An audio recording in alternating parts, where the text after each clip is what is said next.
जरूर हैं क्योंकि उनका पूर्व निर्धारित ये दौरा था, लेकिन यहाँ पर जो हमला हुआ है उस पर उनकी नजर लगातार बनी हुई है। प्रधानमंत्री ने क्या कहा है भूटान में, हम आपको सुनाते हैं।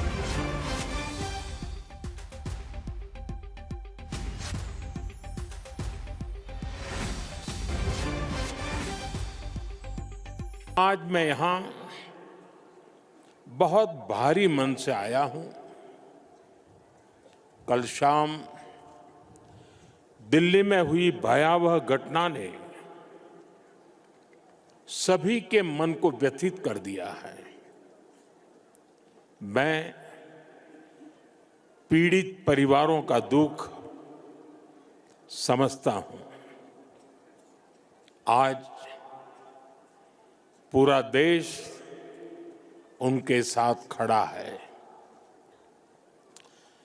मैं कल रात भर इस घटना की जांच में जुटी सभी एजेंसियों के साथ, सभी महत्वपूर्ण लोगों के साथ संपर्क में था, विचार विमर्श चलता था, जानकारियों के तार जोड़े जा रहे थे। हमारी एजेंसियां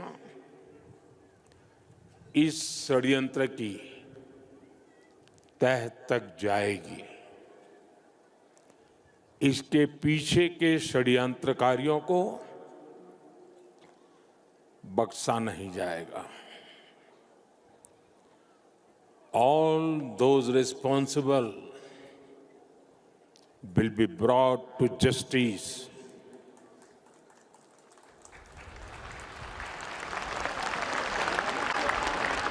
गृह मंत्री के साथ जो अहम बैठक इस पे चल रही थी वो बैठक पूरी हो चुकी है और उसके बारे में और जानकारियां हम लेते हैं अपने संवाददाता से। इस बैठक में गृह सचिव, IB chief, Delhi police commissioner, NIA DG, NSG DG, DGP Jammu Kashmir सहित गृह मंत्रालय के और भी अधिकारी शामिल रहे। ये बैठक अब पूरी हो गई है। सुबह 11 बजे से इस बैठक की शुरुआत हुई थी। जितेंद्र बहादुर सिंह हमारे साथ, हमारे संवाददाता जुड़ रहे हैं जो कि लगातार इस बैठक पर नजर बनाए हुए थे। जितेंद्र, क्या खबर आ रही है?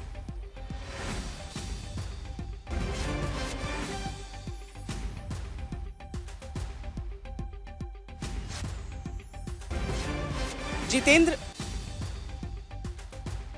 चलिए हम जितेंद्र के पास आपको लिए चलेंगे, लेकिन चूंकि कल से जिस तरीके से यहाँ पर पहले गृह मंत्री का आना हुआ, यानी कि जो घटना स्थल है वहाँ पर गृह मंत्री का पहुँचना हुआ या फिर एलएनजेपी अस्पताल उनका जाना हुआ, वो शुरुआत से ग्राउंड पर जाकर इसके बारे में जानकारियां उन्होंने हासिल की। और इसके साथ ही आज सुबह ये बड़ी बैठक, और इस बैठक में जिन अधिकारियों की मौजूदगी रही उसे देखकर आप समझ सकते हैं कि किस पैमाने पर इसकी जांच होगी। केवल एक जगह पर हुआ ये धमाका नहीं, एक जगह पर हुआ ये हमला नहीं, बल्कि देश में अलग अलग हिस्सों से किस तरीके से इसके तार जुड़े हो सकते हैं उस पर नजर रखनी बहुत ज्यादा आवश्यक हो जाती है। ये जो धमाका हुआ है उसके बाद प्रधानमंत्री नरेंद्र मोदी अपने भूटान दौरे पर निकले हैं, लेकिन वहां से भी उन्होंने सबको संबोधित करते हुए इस हमले का जिक्र किया। जितेंद्र हमारे साथ जुड़ गए हैं। अब जितेंद्र, इस बैठक के बारे में क्या जानकारी निकल रही है? और देखिए श्वेता, करीब सवा घंटे तक ये बैठक केंद्रीय गृह मंत्री के आवास पर हुई है, जिसमें से अब से थोड़ी देर पहले दिल्ली पुलिस कमिश्नर और एनआईए चीफ यहां से निकल चुके हैं। सबसे बड़ी बात यह है कि इस बैठक में उन तमाम एजेंसियों की जिनकी टीमें ग्राउंड पर लगी हुई हैं, उनके चीफ से मुलाकात केंद्रीय गृह मंत्री अमित शाह के द्वारा किया गया और यहाँ उनसे जो इनिशियल रिपोर्ट है वो तमाम जानकारी ली गई। सूत्र बताते हैं कि इस पूरे मामले को लेकर के केंद्रीय गृह मंत्रालय जो है, चाहे फरीदाबाद मॉड्यूल हो या इसके साथ साथ जो रेड फोर्ट के आगे ब्लास्ट कार में हुआ है, उस पूरे मामले को एनआईए को जल्द ही सौंपा जा सकता है। इसके साथ ही जो एनएसजी की रिपोर्ट है, एनएसजी के डीजी ने पूरी जानकारी केंद्रीय गृह मंत्री अमित शाह को इस बैठक के दौरान दिया और एनएसजी की जो वहां पर एनबीडीसी जो उसकी टीम वहां पर मौजूद थी, उसने जो पूरी इनिशियल रिपोर्ट तैयार की है कि किस तरीके का विस्फोटक हो सकता है, उस विस्फोटक को लेकर के भी केंद्रीय केंद्रीय गृह मंत्री अमित शाह को तमाम जानकारियां दी गई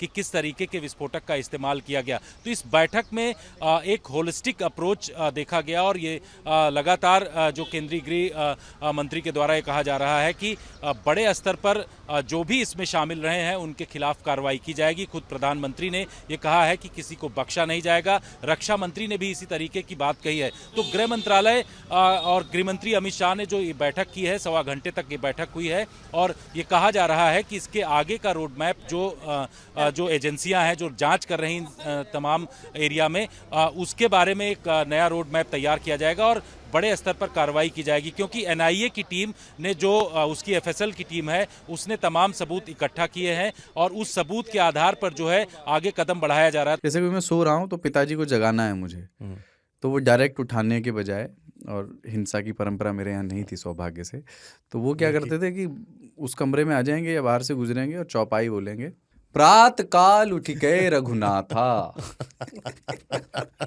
मात पिता गुरु नावई माता। कभी कभी मैं गुस्से में उठ करके अरे पापा चरण स्पर्श किया और सो गया। मैंने कहा अब मत उठाना।